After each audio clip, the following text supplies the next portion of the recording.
네, 안녕하십니까. 국민대학교 자동차공학 전문대학원 차량 인베디드 소프트웨어 연구실 석사과정 김승아입니다. 제가 발표할 논문은 프레임 레이트 최대화를 위한 데이터 병렬 실시간 아키텍처입니다. 안전한 자율주행을 위해서는 도로 위의 객체를 최대한 빠르게 인지해야 합니다.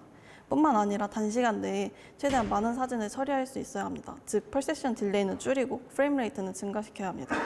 펄세션 딜레이를 줄이기 위해서는 딥러닝 모델을 빠르게 실행하기 위해 고성능 GPU를 사용하거나 딥러닝 모델을 최적화하여 모델 실행 시간을 단축하는 방법이 있습니다. 또한 프레임 레이트를 높이기 위해서는 병렬 처리 기술을 사용하여 다수의 센서 데이터를 동시에 처리해 단시간 내에 많은 데이터를 처리할 수 있고 딥러닝 모델을 효율적으로 학습시켜 데이터를 처리하는 데 필요한 계산량을 최소화하거나 딥러닝 모델을 실시간으로 추론하여 객체를 빠르게 감지해 프레임 레이트를 높일 수 있습니다. 우선 현재 여러 퍼셉션 시스템에서 사용되는 아키텍처 두 가지를 설명드리겠습니다. 첫 번째는 시퀀셜 아키텍처입니다. 시퀀셜 아키텍처는 CPU 간 메모리 컨텐션 및 바틀넥이 되는 부분이 없기 때문에 퍼셉션 딜레이는 매우 작습니다. 하지만 모든 태스크가 끝난 이후에 새로운 이미지를 받아와 처리하기 때문에 프레임 레이트는 매우 작을 수밖에 없습니다. 또한 아이들한 CPU가 많기 때문에 굉장히 비효율적입니다. 두 번째로 설명드릴 사용되는 아키텍처는 파이프라인 아키텍처입니다. 파이프라인 아키텍처의 경우에는 시퀀셜 아키텍처와는 반대로 퍼세션 태스크를 여러 단계로 나누어 멀티스레드 방식으로 진행하기 때문에 프레임 레이트는 시퀀셜 아키텍처에 비해서 증가하게 됩니다. 하지만 퍼세션 태스크를 여러 단계로 나누어 동시에 실행하는 만큼 각 단계의 길이가 임밸런스 할 경우 스톨이 발생합니다. 따라서 퍼세션 딜레이는 증가한다는 단점이 있습니다. 또한 시퀀셜 아키텍처와 마찬가지로 남는 CPU 코어가 많아 비효율적입니다. 이에 저는 활용 가능한 하드웨어 리소스를 최대한 사용하여 프레임 레이트는 증가시키고 딜레이는 감소시키는 아키텍처를 제안하고자 합니다. 이를 위해 인풋 디스패처, partial GPU 액셀러레이터, 지터 컴펜세이터를 적용하였습니다. 우선 제 아키텍처의 기본이 되는 데이터 파랄렐 아키텍처입니다. 이 아키텍처는 시퀀셜 파이프라인 아키텍처에 비해 프레임 레이트가 증가한다는 것을 볼 수 있습니다. 하지만 태스크 하나를 코어 하나에서 실행시키기 때문에 시퀀셜 아키텍처와 딜레이는 동일합니다. 또한 모든 CPU 코어를 사용하기 때문에 하드웨어 리소스를 효율적으로 사용할 수 있습니다. 데이터 파랄렐 아키텍처는 인풋 디스패처를 통해 구현되며 이 디스패처는 주기적으로 도착하는 센서 데이터를 수신하는 동시에 CPU 코어에서 인식 작업의 진행 상황을 모니터링합니다. 센서 데이터 도착은 프레임 레이트를 최대화하기 위해 모든 CPU 코어가 항상 바쁘게 움직이도록 라운드 로빈 방식으로 CPU 코어에 할당됩니다. 센서 데이터 도착 속도가 최대 퍼셉션 프레임 레이트를 초과할 수 없기 때문에 센서 데이터 도착 속도가 퍼셉션 프레임 레이트와 같다고 가정을 하고 연구를 진행을 했습니다. 세 가지 퍼셉션 단계, 즉 프리 프로세스, 인퍼런스, 포스트 프로세스 중 일반적으로 인퍼런스 단계만 GPU로 가속화를 진행을 합니다. 인퍼런스 단계를 가속화할 때 전체 DNN을 동시에 가속화하는 것이 일반적인 접근 방식이지만 이와는 대조적으로 저희는 일부 앞 레이어만 가속하고 나머지 레이어는 CPU에 맡기는 GPU 액셀러레이터를 제안을 했습니다. 왜냐하면 GPU는 하나뿐인 반면에 CPU 코어는 굉장히 많기 때문에 GPU가 쉐어드 리소스가 되기 때문입니다. 그렇게 되면 CPU 코어 수에 관계없이 프레임 속도가 GPU에 의해 GPU가 병목이 되어 CPU 코어가 GPU를 기다리는 현상이 되어 CPU 코어가 GPU를 기다리는 동안 유유 상태가 됩니다. 저희의 목표는 GPU뿐만 아니라 CPU 코어를 최대한 활용하는 것이기 때문에 CPU와 GPU의 활용도를 균형 있게 조정하여 두 컴퓨팅 리소스를 최대한 활용하는 최적의 지점을 찾고자 했습니다. 우선 시퀀셜 파이프라인 데이터 파랄렐을 비교하는 그래프를 보여드리고자 합니다. 프레임 레이트의 경우에는 시퀀셜과 파이프라인 아키텍처에 비해 데이터 파랄렐이 약 9배 이상 향상된 것을 확인할 수 있었고 딜레이 같은 경우에는 파이프라인과 비교했을 때 약 39.3% 감소한 것을 알 수 있습니다. 또한 프레임 한 장을 처리하는 데 사용되는 CPU 에너지 컨섭션을 분석을 해보았는데요. 이때 데이터 파랄렐 아키텍처가 시퀀셜 아키텍처에 비해 약 30.1% 더 적은 에너지를 사용하는 것을 알 수 있었습니다.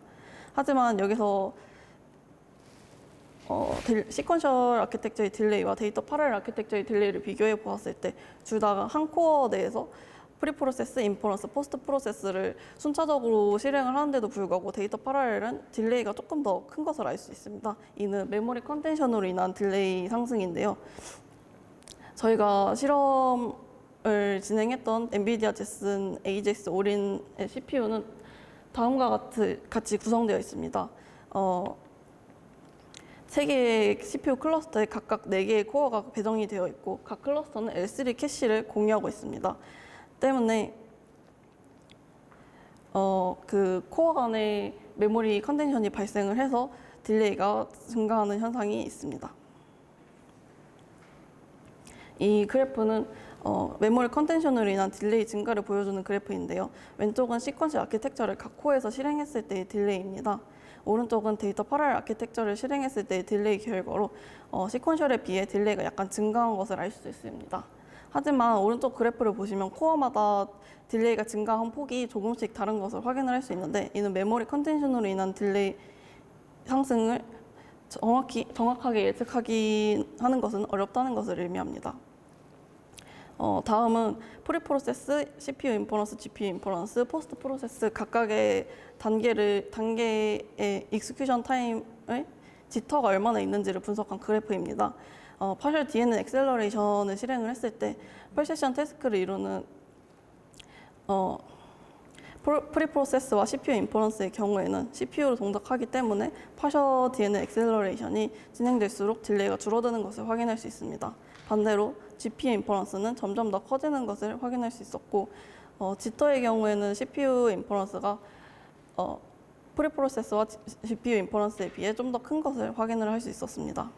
뿐만 아니라 시스템을 수행하는 데 있어 지태가 발생하는 것을 확인을 했습니다. 때문에 지터 컴펜세이션을 사용하여 딜레이를 안정시켜 왼쪽의 그래프에서 오른쪽의 그래프로 지터가 없는 것을 확인을 했습니다. 파셜 DNN 엑셀러레이션을 지터 컴펜세이션 없이 실행했을 때 퍼세션 딜레이와 사이클 타임을 그린 그래프입니다. 레이어를 가속할수록 퍼세션 딜레이는 줄어들지만 사이클 타임의 경우 일정 구간 이후로 다시 증가하는 양상을 보입니다.